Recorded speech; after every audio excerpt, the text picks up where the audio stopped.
मी police निरीक्षक कुंदन गावडे, प्रभारी अधिकारी सोलापूर पोलीस तालुका पोलीस ठाणे. पोलीस ठाण्याच्या हद्दीमध्ये दिनांक 15/7/2026 रोजी रात्र 9:30च्या सुमारास ॲपेक्स स्टील अँड हार्डवेअर कंपनीचे जे चालक आहेत ड्रायव्हर एजाज नबीलाल तांबोळी, हे कंपनीचे मालकांच्याकडून जे दिवसभर कलेक्शन वगैरे होती, कॅश होती, ती साधारण दिवसभराची कलेक्शन करतात आणि ते संध्याकाळी मालकांच्या घरी देतात.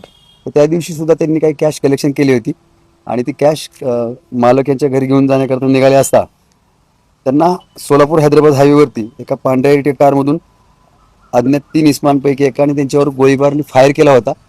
2 राऊंड फायर केले होते आणि जीवेनिशी ठार मारण्याच्या उद्देशाने, त्यांच्याकडे काही रोकड असलेले ती लुटण्याच्या उद्देशाने त्यांच्यावर फायर झाला होता. आणि त्यानंतर त्यांनी त्या घटनेचं गांभीर्य ओळखून जे चालक आहेत त्यांनी त्या ठिकाणी रिव्हर्स करून गाडी पुन्हा कंपनीत आले होते. अशी घटना आम्हाला तात्काळ माहिती मिळाल्यानंतर आम्ही घटनास्थळी पोहोचलो होतो. घटनेचं पूर्ण गांभीर्य समजून घेतल्यानंतर त्या ठिकाणी आम्हाला काही पुरावे हाती मिळाले. त्याच्या अनुषंगाने रात्रच गुन्हा दाखल झाला.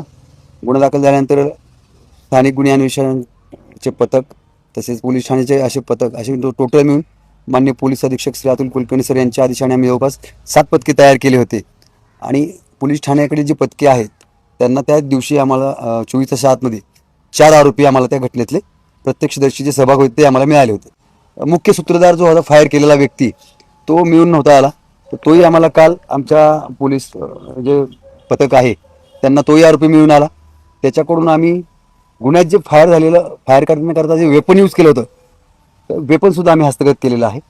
आणि आतापर्यंत जवळपास आम्ही एकूण 8 आरोपी बरोबर 8 आरोपी आम्ही ह्या गुन्ह्यात अटक केले आहेत. त्यांच्याकडून गुन्ह्यात वापरलेलं वाहन इर्टिगा कार, 2 मोटरसायकल, 8 आरोपी, एक पिस्टल वेपन, त्यानंतर 70 सुद्धा त्यांनी जीवनिष्ठ ठार मारण्याच्या उद्देशाने तो हातात बाळगला होता.